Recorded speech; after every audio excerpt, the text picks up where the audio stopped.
1960-2024, cela fait déjà 64 ans depuis que la République démocratique du Congo a accédé à sa souveraineté nationale et internationale.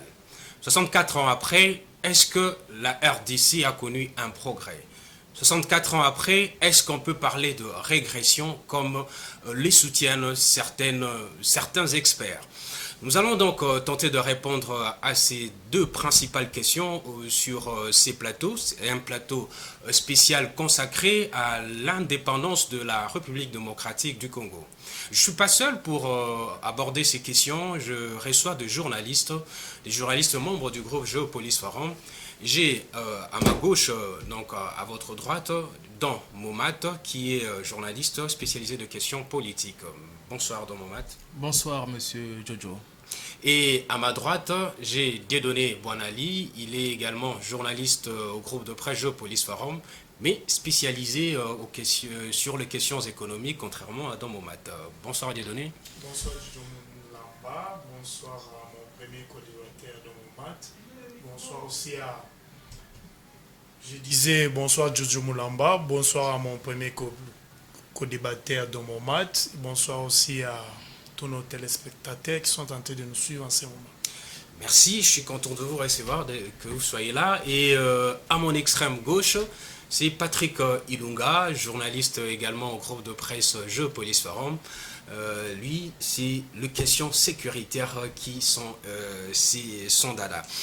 Bonsoir Patrick Ilunga. Bonsoir Jojo Moulamba, bonsoir également à tous nos téléspectateurs. Je vais saluer aussi mes co-débatteurs du soir, Don Momat et Dieudonné Boinali.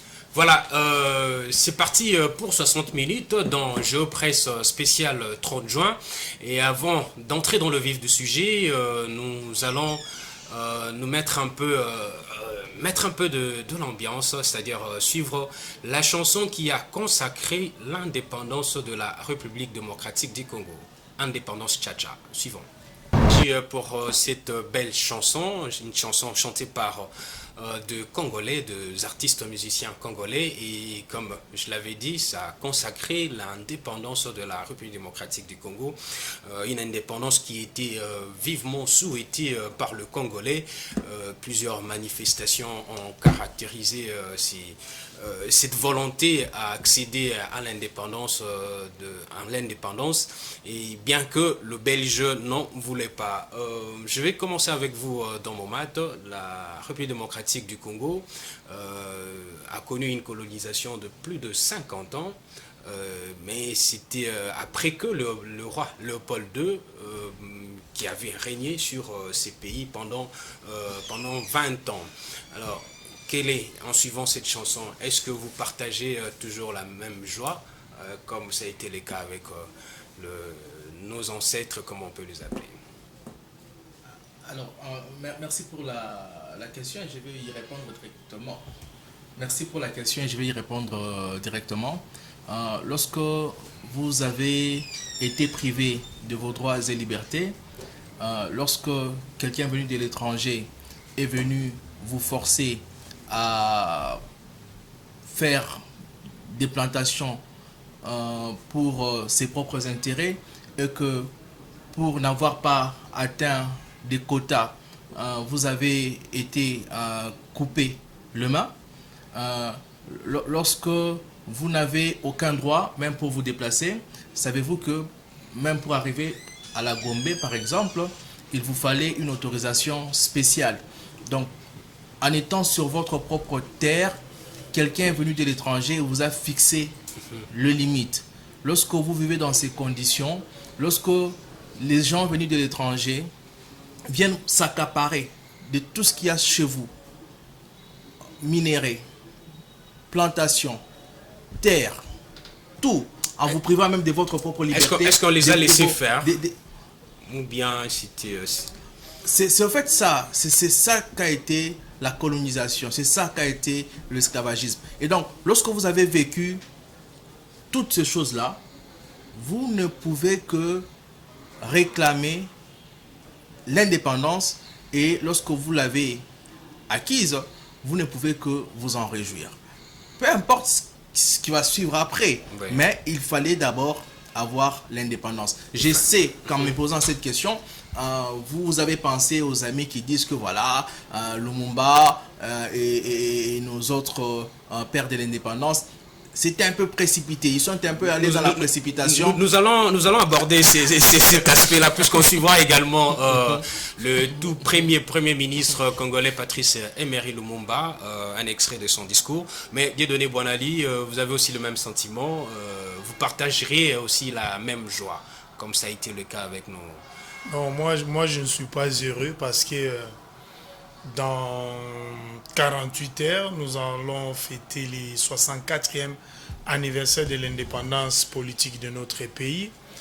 À 64 ans, c'est presque l'âge de la retraite. Si nous lisons bien les codes du travail, il est clairement écrit qu'à 65 ans, un homme, un travailleur masculin doit partir à la retraite, 60 ans pour les femmes.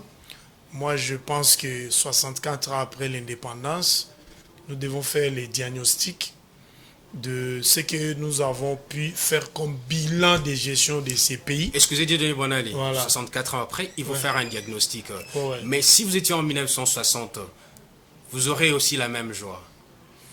Oui, j'aurais la même joie parce que, comme le disaient les pères de l'indépendance politique qu'on avait obtenue n'était pas totale parce qu'il fallait aussi arracher l'indépendance économique. Mais revenons d'abord à l'indépendance politique. Celle-ci n'a pas été considérée par les pères de l'indépendance comme un cadeau de la Belgique. Nos pères de l'indépendance, Kasavubu, Lumumba, Bolikango et les autres, ont considéré que cette indépendance a été arrachée au prix d'énormes sacrifices. C'est-à-dire, il y a eu des conférences qui ont été organisées sur le plan international, des plaidoyers, des marches. Il y a des gens même qui ont été massacrés, tués, des mutilés. Il y a même certains Congolais qui ont été déportés. Je pense, vous vous rappelez de l'association des métis congolais vivant en Belgique qui ont attaqué l'État belge en justice pour demander à l'État de leur signifier, de leur montrer réellement qui sont leurs parents, qui sont leurs familles restées au Congo. On les a déracinés, on les a déportés du Congo vers la Belgique. Donc ces actes-là, nous ne les avons pas oubliés, bien que nous fêtons aujourd'hui, Congolais, que nous sommes, l'indépendance politique. Mais il faudra achever cette indépendance qui a été, dont le combat a commencé avec nos pères de l'indépendance. Nous, aujourd'hui, nous sommes leurs fils et les petits-fils. Nous devons continuer les combats.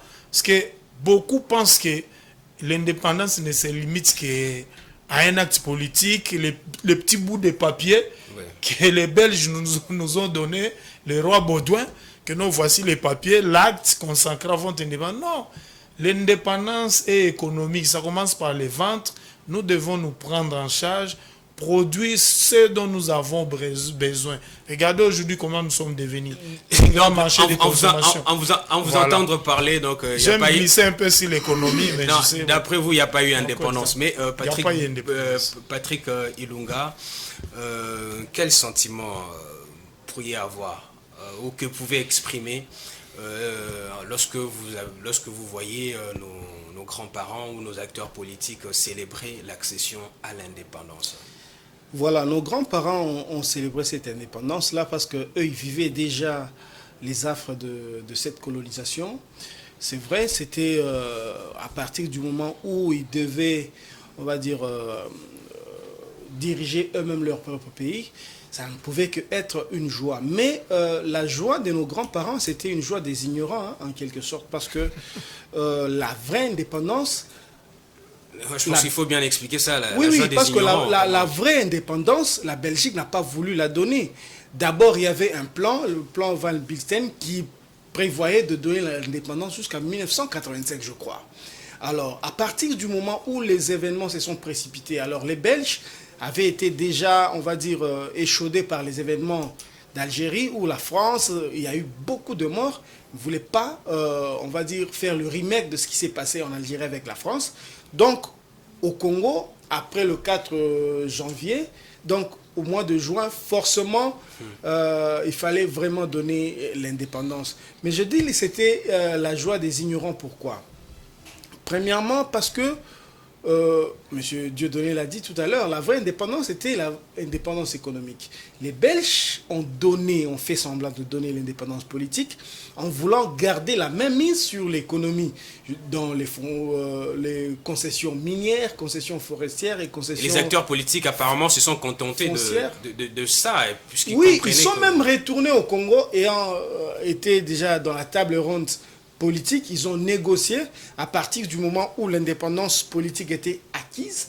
Ils sont retournés, ils ont laissé des gens qui n'avaient rien d'économie, rien de finances. Les Mobutu. Mobutu avait été à la table ronde économique. Il dit lui-même qu'on avait été, on va dire, roulé dans la farine par les grandes personnalités de la mafia belge et la mafia économique. Donc je crois qu'à partir du moment où on n'avait pas réussi à arracher l'indépendance économique en bonne et due forme, on partait déjà mal avec notre indépendance. Je crois que les événements qui sont arrivés par après, je ne parle même pas des événements politiques, les événements économiques, les années se sont passées sans le rapport financier de l'État, sans budget, ça a amené tout un dérèglement dans la société. Je pense qu'on ne peut pas être fier de nos grands-parents aujourd'hui. C'est vrai qu'on doit leur rendre hommage. Par eux, le Congo a vécu, c'est vrai. Mais le combat avait très mal été engagé parce que à l'époque, même les cadres n'avaient pas été forcément bien préparés. Si vous regardez, la vague, c'était copier ce qui s'est passé en Guinée équatoriale et Guinée-Conakry avec Sékou Touré. Et Sékou Touré, c'était déjà un député siégeant à l'Assemblée nationale de France. Vous copiez par exemple ce qui s'est passé avec le leadership de Houphouët-Boigny, mais Houphouët-Boigny aussi siégeait déjà au Parlement français. Oui, vous copiez par exemple le Kwame Nkrumah, mais Kwame Nkrumah c'était déjà un instituteur. Mais à l'époque, ici, on n'avait pas des gens qui avaient appris à gérer la société, d'abord politiquement ou administrativement. On s'est retrouvé avec quelques, je sais pas moi, moins de 5 universitaires. Donc la société, il y avait une sorte d'impréparation généralisée et jusqu'à aujourd'hui, on ressent, bon, on ne peut pas dire que c'est le désordre. Bien qu'on en compte de millions aujourd'hui, apparemment. Des millions aujourd'hui, mais la société elle-même a été déréglée de sorte que, mais je ne dis pas que on doit continuer à pleurnicher sur la colonisation et consorts, parce que la colonisation, si je ne me trompe pas, c'est moins de 80 ans, autour en tout cas de 80 ans, mais depuis 64 ans, nous avons ce Congo-là, c'est parti de déliquescence en déliquescence. Donc voilà, on va entrer dans cet aspect de choses, on va aborder ça, mais il y a aussi une question qui se pose vraiment dans notre société, et vraiment qui taraude l'esprit des nombreux Congolais. Est-ce que les gens se posent la question, est-ce qu'il fallait vraiment accéder à cette indépendance et ne pas suivre pourquoi n'avons-nous pas suivi le plan de Marc Vistin? Pourquoi on n'a pas suivi cela? Pourquoi les Congolais n'ont pas attendu 30 ans encore de plus pour qu'ils accèdent à l'indépendance? Dans mon matin, est-ce qu'il fallait attendre encore 30 ans pour accéder à l'indépendance?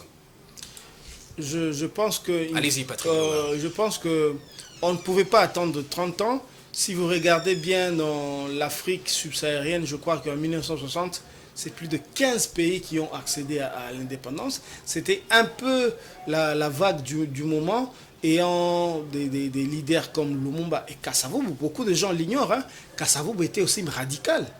Oui, Kasavubu était radical, c'est pourquoi Lumumba a été transformé ayant été au contact avec les Sékou Touré et autres après 1958. Mais Kasavubu, Lumumba, les Bolikango, les Joseph Iléo, c'était des gens très engagés. Donc on ne pouvait pas aller jusqu'à 1980, c'était impossible.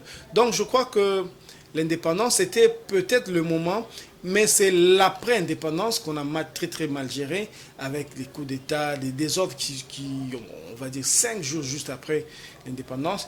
vu que l'armée, vous vous rappelez que l'armée n'avait pas eu tout de suite l'indépendance, la fameuse phrase « avant indépendance égale après indépendance ». Donc l'indépendance, c'était juste un leurre, hein, un paravent justement pour continuer à nous berner autrement. Et je pense qu'aujourd'hui, le Congo n'est pas totalement souverain, hein, c'est au regard de ce qui se passe.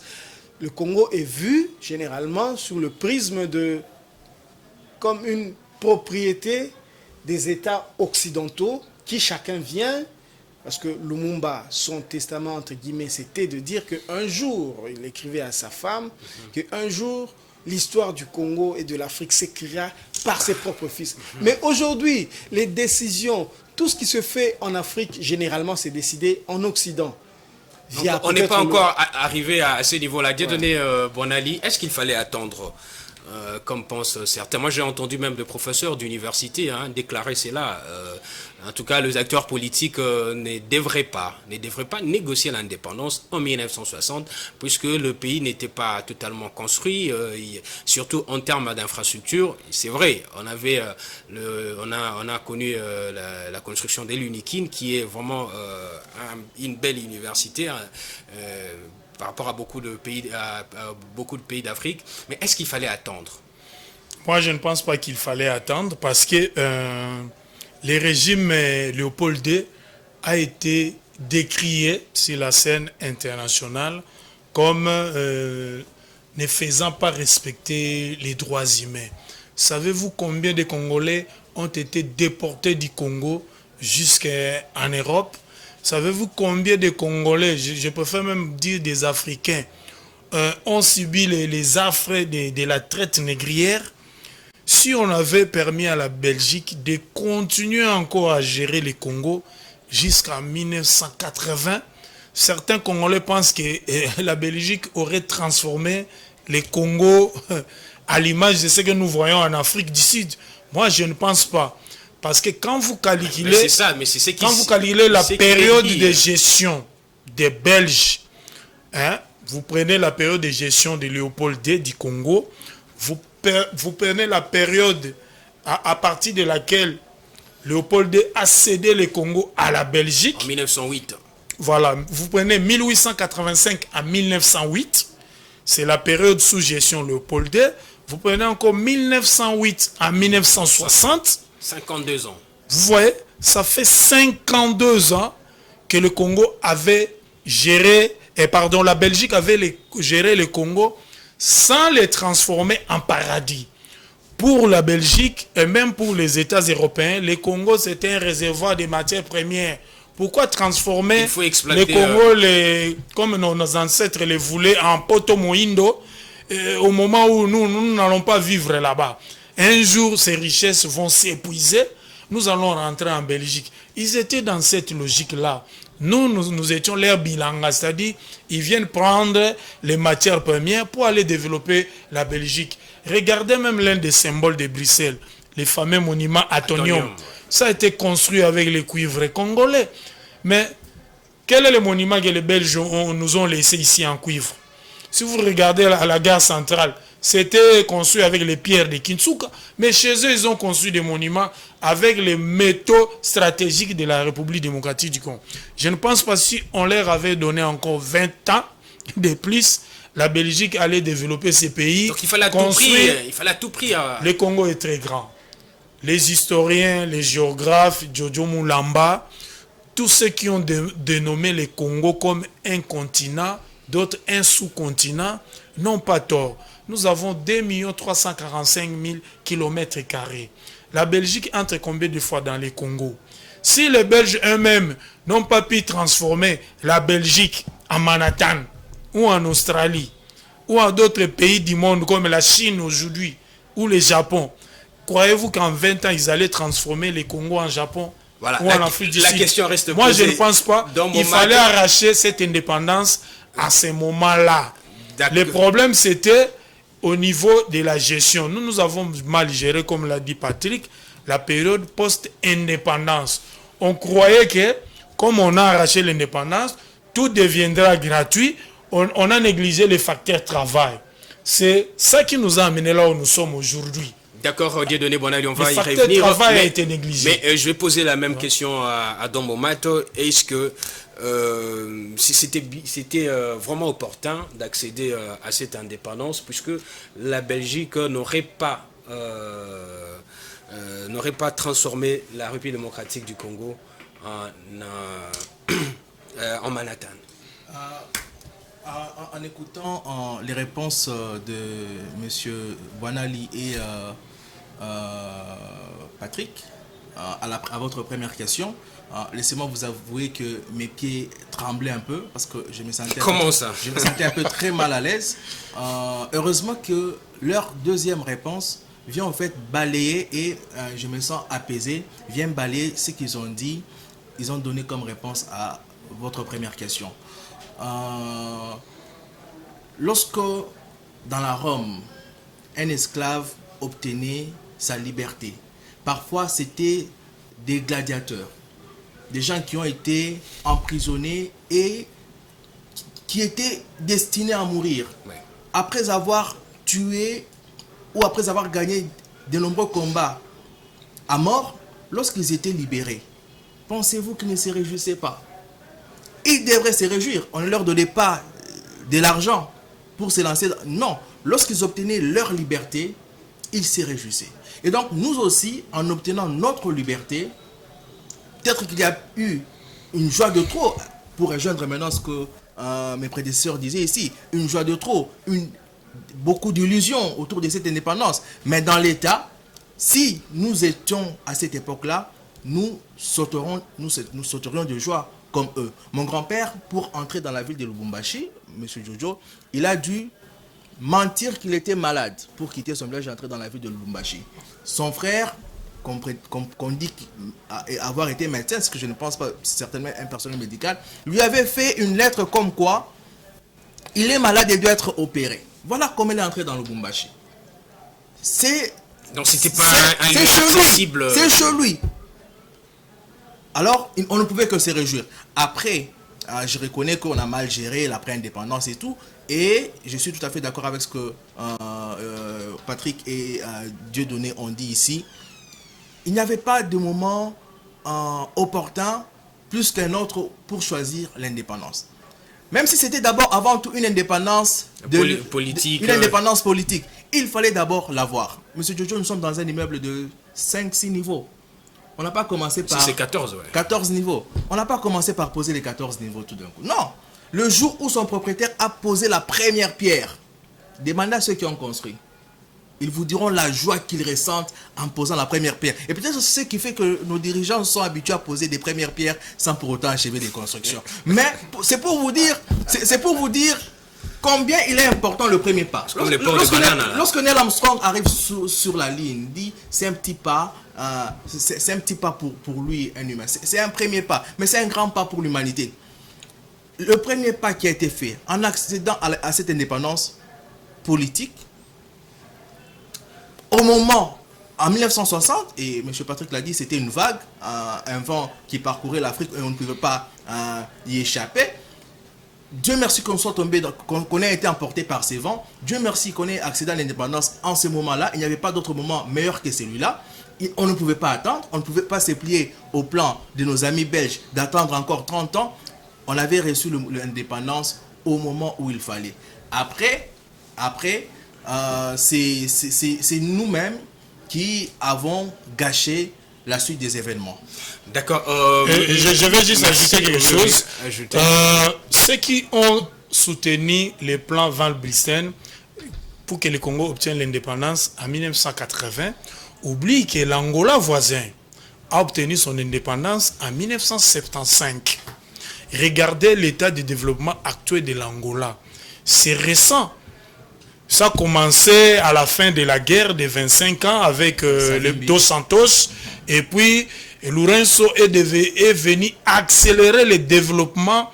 Je veux prendre même un pan entier de leur secteur, de la vie nationale. Par exemple, le développement des infrastructures. Ça a commencé avec Lourenço. Mais ceux qui disaient qu'on devait attendre 1980, on pouvait le dire aussi pour l'Angola. Mais l'Angola a attendu jusqu'en 1975. est-ce qu'ils ont eu un développement tant souhaité pour avoir attendu cette indépendance tardive? C'est pour vous dire que non, le moment c'était celui-là, il fallait arracher notre indépendance. Et on peut même aller loin, Oui. La France a plusieurs départements. Ok? Ouais, en dehors de l'Hexagone, voilà. la France. Un autre bel exemple. Paris, la Martinique, allez dans la Guadeloupe. Allez dans les départements outre-mer voilà. de la France. Mais vous retrouvez la même violence qu'à Kinshasa. Vous retrouvez voilà. le même niveau de sous-développement qu'à Kinshasa. Vous retrouvez la même pauvreté qu'à Kinshasa. Il y a même des Pakadjouma là-bas. Ils ne sont pas développés. Colonisés. Mais ils continuent à vivre des situations... ils continuent précaires encore. Des précarités. Donc, dire qu'il fallait attendre, en tout cas, on peut encore dire que les étrangers ne sont pas venus au Congo pour développer les pays. Donc, on ne pouvait pas... C'était pour répondre à leurs propres intérêts alors. C'était pour répondre à leurs propres intérêts. Et donc, moi, je ne peux pas quitter chez moi, venir ailleurs, où je sais que je suis un étranger. Comme si tu demandais un prisonnier, bon, on va te libérer, on te fait sortir, mais tu n'as pas de maison, tu vas aller vivre. S'il vous plaît, reste encore en prison. On va évoluer, puisque nous parlons de l'indépendance du 30 juin, de l'indépendance de la République démocratique du Congo.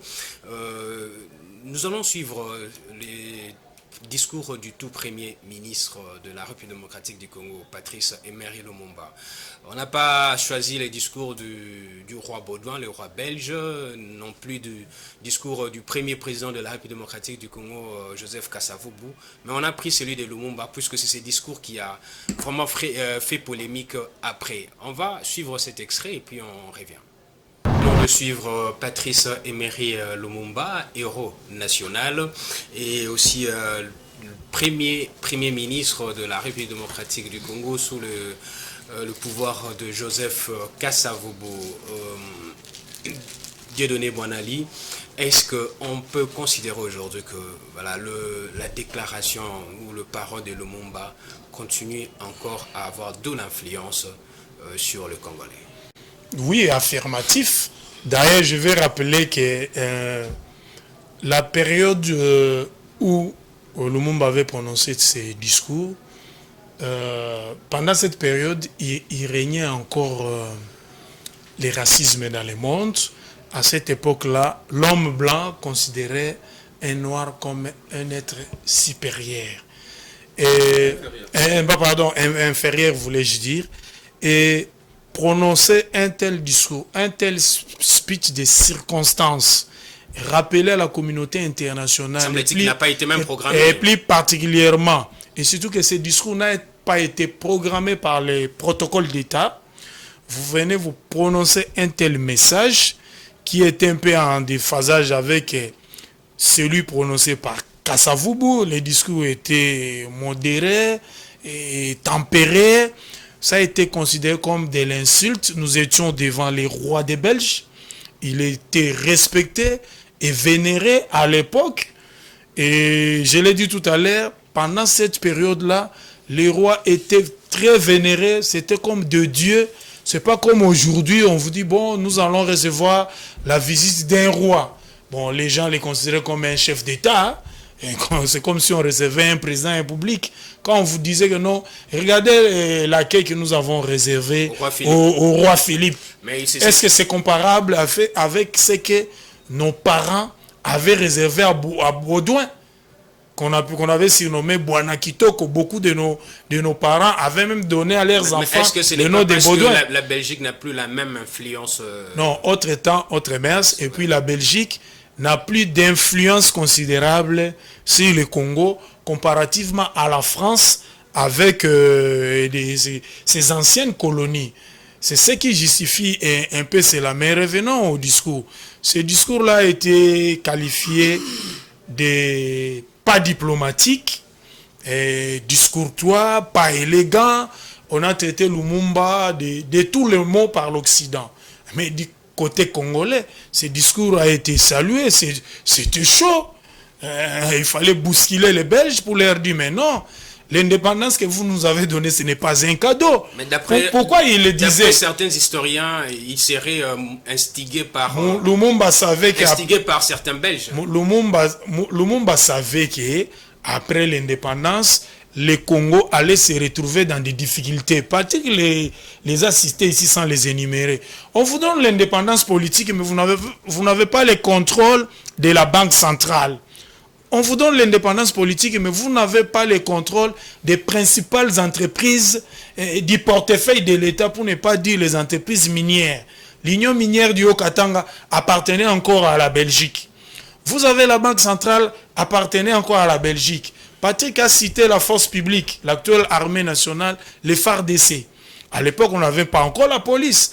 L'armée nationale appartenait encore à la Belgique avec certains officiers des renseignements dans l'armée régulière. Et vous comptez sur cette armée-là pour sécuriser et le Premier ministre et le chef de l'État. Mais tous les décors étaient plantés pour que demain, on puisse assassiner notre tout Premier ministre. Sur cela, je vous dis, ce discours-là avait sa raison d'être. C'est pour cela qu'il est resté même dans les annales. Nous venons de le suivre. Si c'était un discours modéré, bon, on avait dit, ah, Lumumba, qu'est-ce qu'il avait prononcé là? Ça, c'est un mauvais discours. Et Kassavou Boué Lumumba avait eu peur des Belges. Ou quoi? Mais c'est grâce à ces discours-là que nous, Congolais, nous sommes fiers de fêter aujourd'hui nos 104 ans d'indépendance. Nous nous rappelons de lui que nous avons eu un leader. Nous en avons encore besoin de leaders comme Lumumba 10, 20 pour défendre la cause du peuple congolais, pour défendre notre souveraineté, pour défendre notre intégrité territoriale. On en a eu, mais malheureusement, certains nous ont quittés. On a eu des cas comme des Mamadou Ndala, ils sont nombreux, mais ils nous ont quittés. Le Congo a besoin de gens comme des Lumumba pour défendre notre cause, surtout la question du retour de la paix à l'Est. D'accord, Dieudonné Boinal. Je vais, Patrick Ilunga, Patrice Emery Lumumba, vous l'avez suivi. Est-ce qu'on peut considérer aujourd'hui que l'esprit Lumumba vit toujours en République démocratique du Congo? Est-ce qu'il n'est pas allé ailleurs? Est-ce qu'il n'inspire pas d'autres?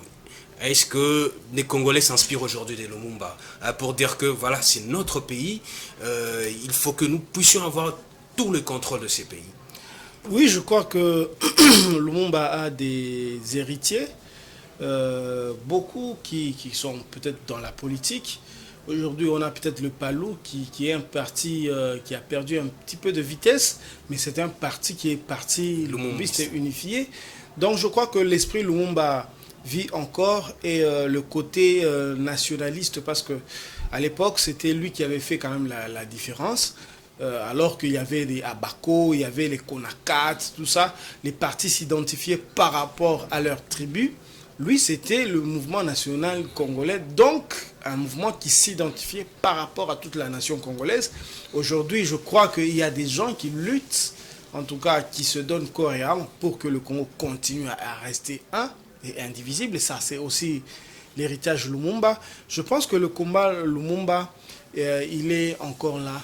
Mais sauf que quand on dit Lumumba a lutté contre les impérialistes, mais les impérialistes ont gagné du terrain à peu près. Hein, parce qu'il faut dire que depuis que Lumumba est parti, aujourd'hui, la dépendance continue. Du point de vue moral, on s'adresse, on dit la communauté internationale doit intervenir dans la guerre de l'Est. Nous faisons appel à la communauté internationale. Voilà, la communauté internationale. Pourtant, une communauté internationale qui n'existe pas en réalité. Non, c'est-à-dire que ce sont les pays... Nous en faisons aussi partie. On peut dire... C'est comme si on s'adressait ces discours-là nous-mêmes. C'est un terme générique qui désigne les pays qui sont peut-être dans très influents. Le Conseil de sécurité. Et qui ont les droits des vétos. L'ONU. Voilà, ce sont ces pays-là à qui on s'adresse quand on dit communauté internationale. C'est comme s'il y a une sorte d'infantilisation de la classe politique et classe sociale aujourd'hui au Congo. Est-ce que cette communauté... Donc la dépendance continue. Cette communauté internationale a suivi déjà ces pleurs, Mais à partir du moment, elle fait la sourde d'oreille. On peut remonter déjà à 1960, lorsque l'ONU envoie des casques bleus ici au Congo, mais 60 ans après, l'ONU continue d'avoir des casques bleus au Congo. Donc je crois que la communauté internationale continue à avoir une main sur le Congo, à partir du moment où, quand bon, ça c'est un peu particulier à tous les pays, surtout les pays du Sud, le Conseil de sécurité vote des résolutions qui s'imposent à vous. Je pense que la dépendance continue, même du point de vue moral. Hein.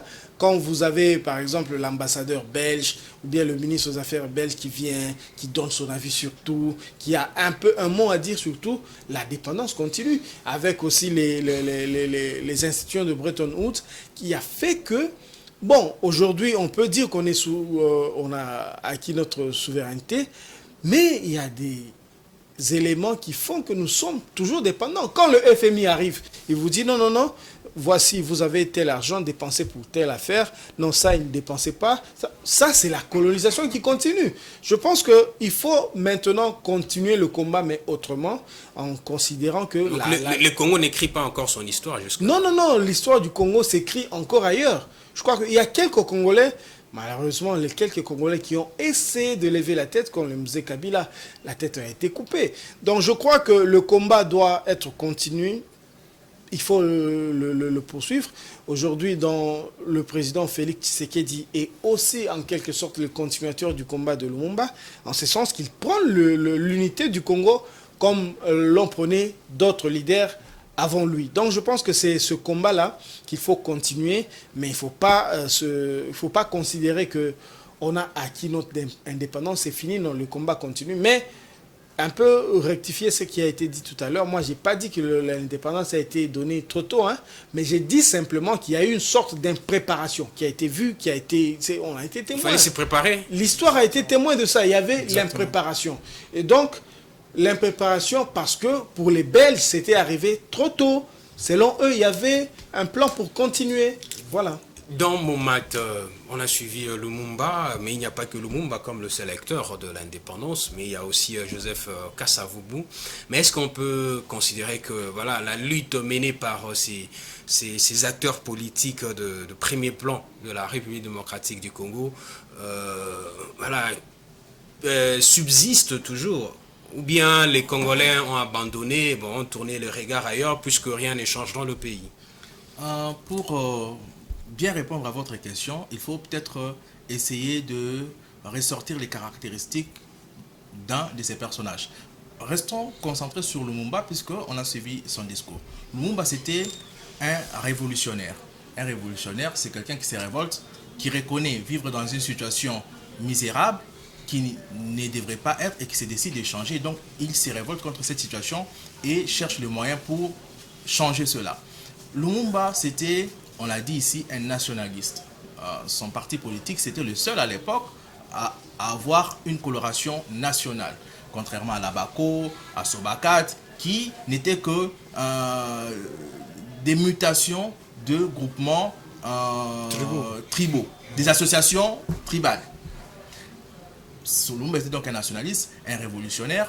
Lumumba, c'est quelqu'un qui avait le souci du développement de la RDC en lui. Lorsque vous lisez ses discours, lorsque vous l'entendez parler, vous sentez qu'il a le souci de voir le Congo se développer. C'est transformé vraiment dans son intégralité. Oui.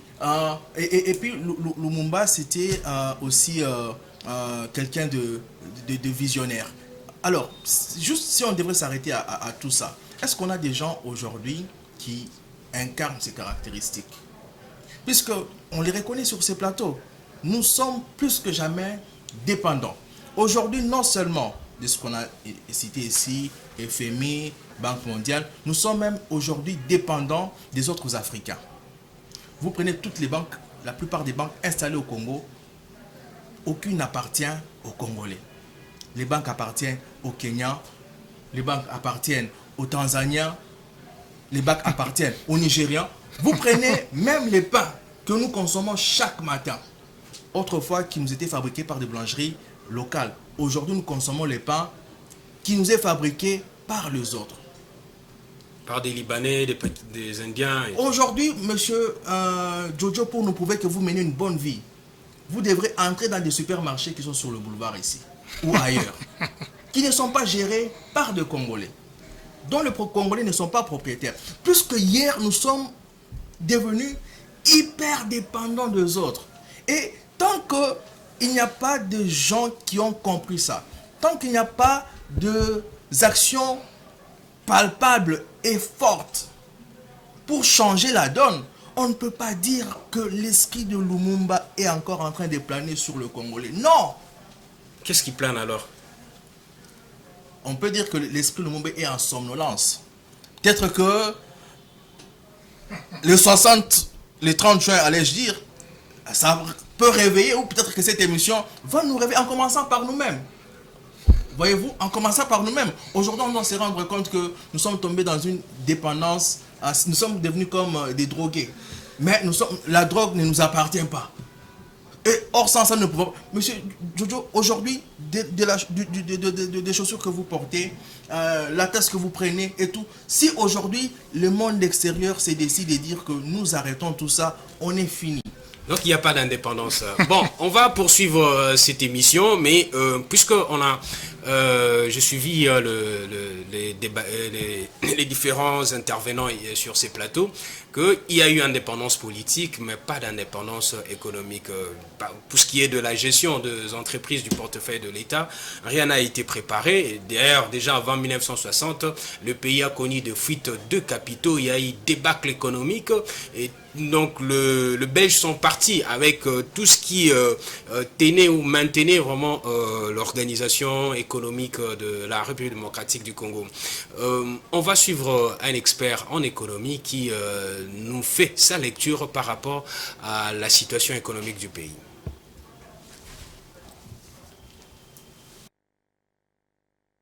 Une société, nous sommes un pays minier. Il y a des idées faites, des idées faites de dire voilà, nous sommes une société, nous sommes un pays minier, nous devons nous diversifier.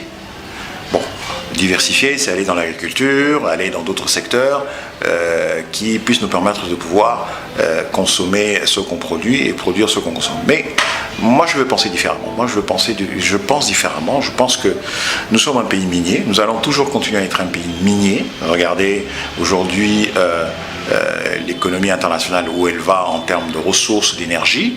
Nous avons tout ce qui est demandé dans les batteries. Nous avons tout ce qui est demandé dans les métaux rares pour les nouveaux appareils qu'on va envoyer sur la Lune, et ainsi de suite. Donc, je pense que le pays minier que nous sommes va le rester encore pour des siècles et des siècles. Donc, ça serait difficile de dire que voilà, on va fermer les yeux sur les mines, on va revenir à l'agriculture. Ok ? Je pense que nous devons profiter de cette dynamique minière et s'inscrire en fait avec des industries qui sont des industries en amont et en aval. Okay ? L'industrie minière a effectivement derrière beaucoup d'intrants en amont, ça veut dire en d'autres termes les entreprises congolaises qui peuvent travailler sur la sous-traitance pour les industries minières, donc en amont de l'industrie minière, et en aval de l'industrie minière. Donc une fois effectivement que les matières premières sont produites, il y a des problématiques de transformation et on peut commencer effectivement derrière à avoir localement des petites industries qui font de la transformation locale, genre les câbles, les fibres, ainsi de suite dont on a besoin. Et pour aller beaucoup plus loin, voilà, on vient de suivre Albert Kabeya qui est économiste. Il faisait en fait sa lecture par rapport à la situation économique du pays depuis 1960. D'après lui, le pays reste un pays minier, mais demeure pauvre jusque-là. Dieudonné Boinali, l'économie c'est votre dada. 64 ans après, y a-t-il eu progrès ou régression? Je vais dire il y a eu régression.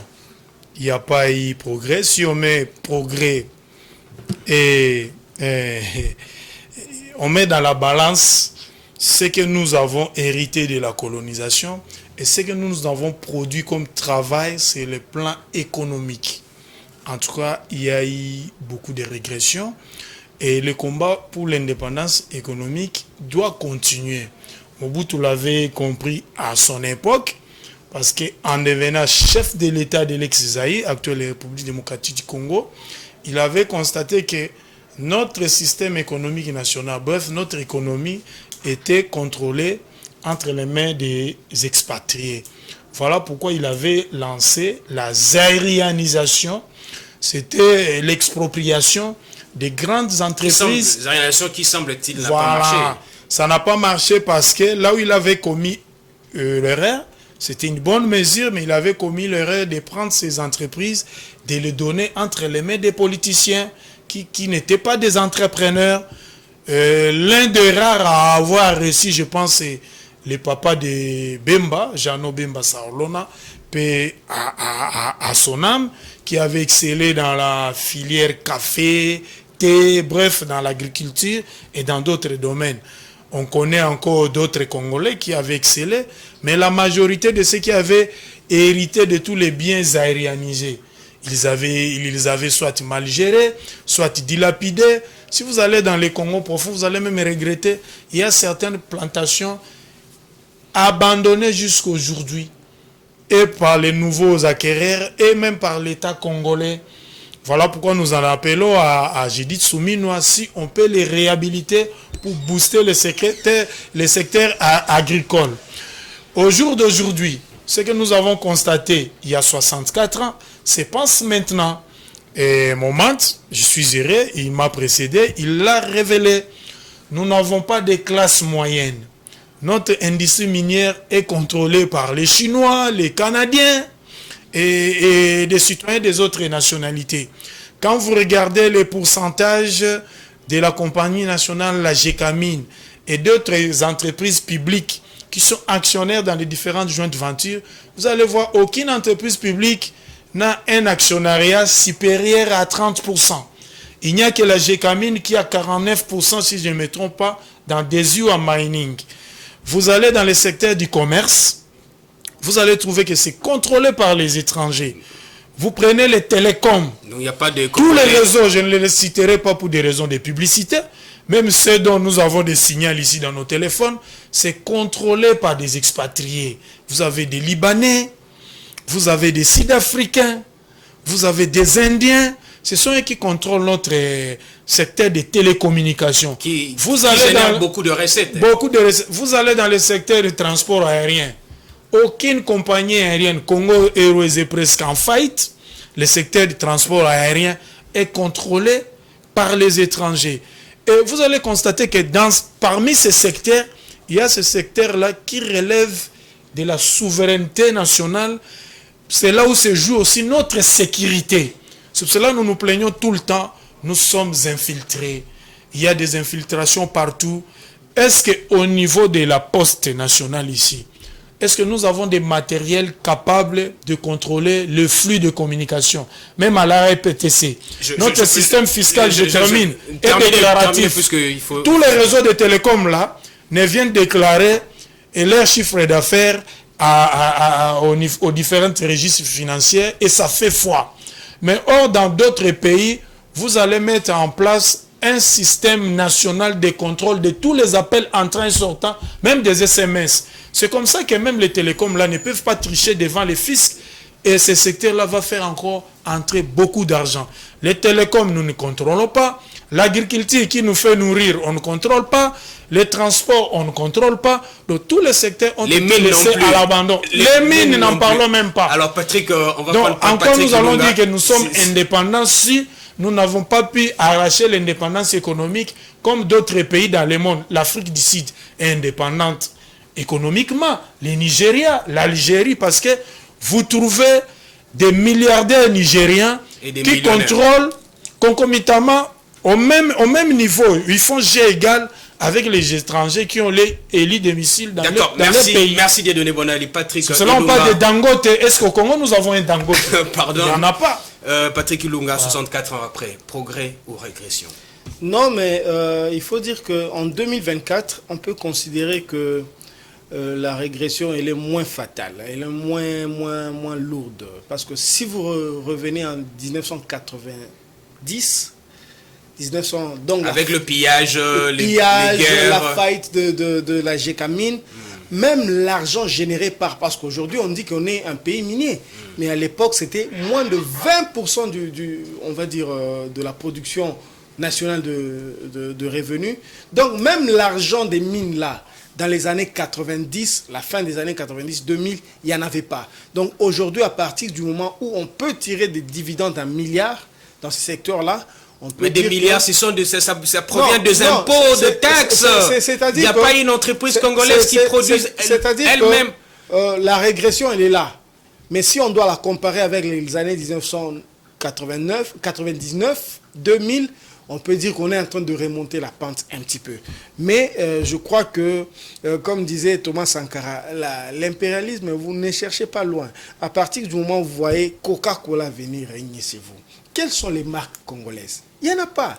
Donc je crois qu'aujourd'hui, c'est ça le vrai combat. Les marques congolaises, on peut dire, c'est les détournements aussi. C'est ça, les marques congolaises. Même les millionnaires, est-ce qu'il y en a? Les quelques gens qui se tapent des millions, c'est des hommes politiques. Donc je crois que dans un pays où vous avez des millions fruits de détournement des deniers publics. Donc je crois que c'est un scandale il y a un grand problème. Je ne dirais pas comme Kofi qui souhaitait qu'on redevienne un pays colonisé. Mais je pense qu'aujourd'hui, c'est quand même triste que dans certains secteurs, on va chercher les compétences ailleurs, dans d'autres pays. Donc je pense qu'aujourd'hui, on doit se remettre... Il y a régression, mais moins fatale.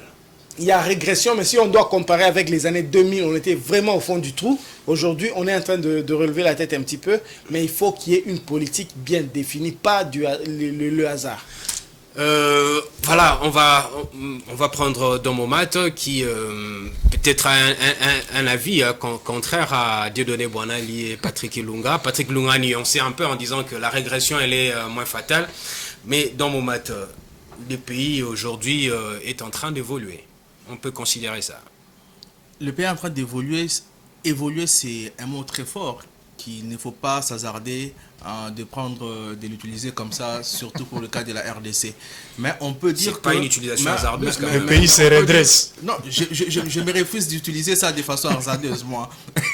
Donc, mais il faut quand même dire que avec la paix retrouvée, avec les institutions qui, bon gré, mal gré, commencent à prendre une certaine stabilité, même s'il n'y a pas encore cette stabilité que l'on veut, il y a des signaux d'espoir. Il n'y a que des signaux d'espoir. Mais on n'est pas encore en train d'évoluer. Il y a des signaux d'espoir. Et on aimerait s'accrocher à ces signaux d'espoir. Et il faudrait, pour cela, à mon humble avis, commencer par réformer l'éducation. Nous parlons des mines, nous parlons du tourisme, nous parlons de l'exploitation du pétrole aujourd'hui, mais nous n'avons pas d'école où les jeunes sont formés pour maîtriser ces domaines de l'avenir. Nous parlons aujourd'hui, on l'a dit, des matières qui sont utilisées dans la fabrication des téléphones, des vaisseaux spatiaux et tout. Nous ne savons même pas comment les tirer. Et donc, il nous faut avant tout réformer de fond en comble l'éducation. Donc 64 ans après, il n'y a pas de progrès. Il y a eu plutôt une régression amère. Quitter Kinshasa, aller à Mbandaka, même à Lubumbashi, où vous dites nous sommes la capitale cuprifère. Allez à Lubumbashi.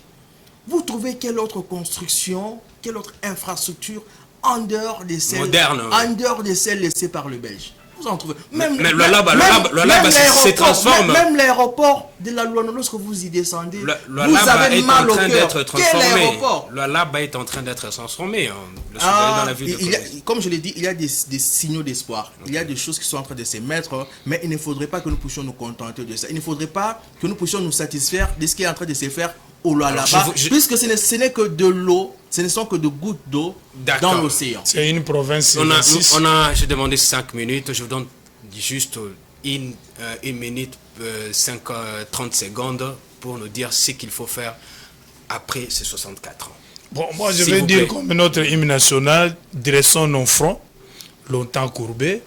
64 ans après, nous devons reprendre les chemins du travail parce que dans 35 ans, nous allons fêter le centenaire de notre indépendance. En ce moment-là, nous devons la fêter après avoir récupéré le contrôle total de notre système économique. Posons les fondamentaux. Ce que les Nigériens ont fait pour contrôler l'économie, les Sud-Africains, les Égyptiens, les Algériens, ils ne sont pas venus de notre terre.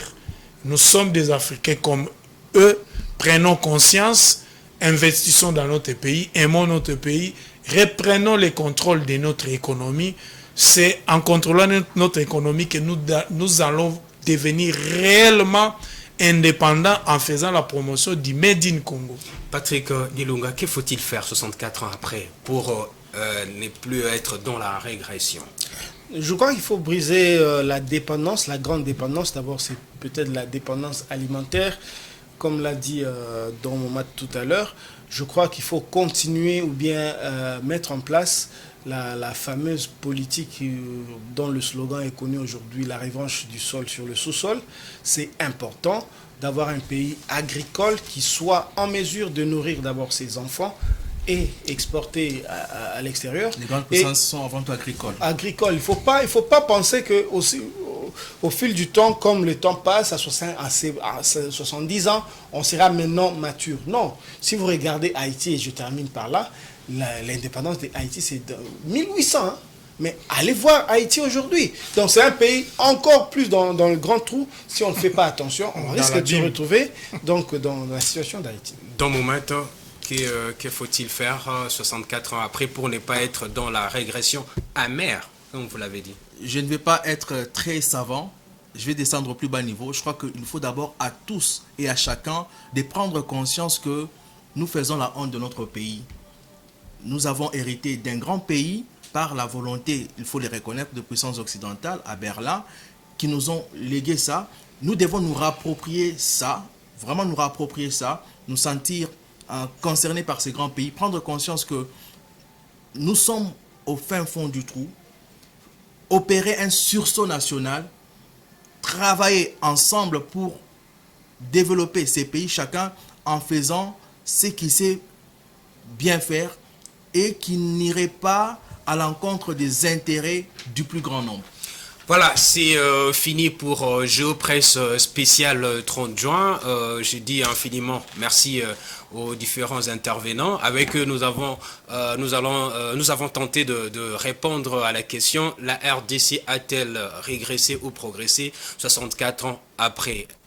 Ils ont donné de réponses et je pense que cette question doit tous nous interpeller et nous amener à trouver des réponses pour que ces Congos que nous aimons bien et que nous avons hérité de nos ancêtres, de nos grands-parents, puissent se développer, puissent bien se tenir. Voilà, c'est la fin des Géopresse. Je ne dois pas oublier l'équipe technique qui nous a vraiment accompagnés, Serge Kanik, Giscard Tamba, Béni Fombo.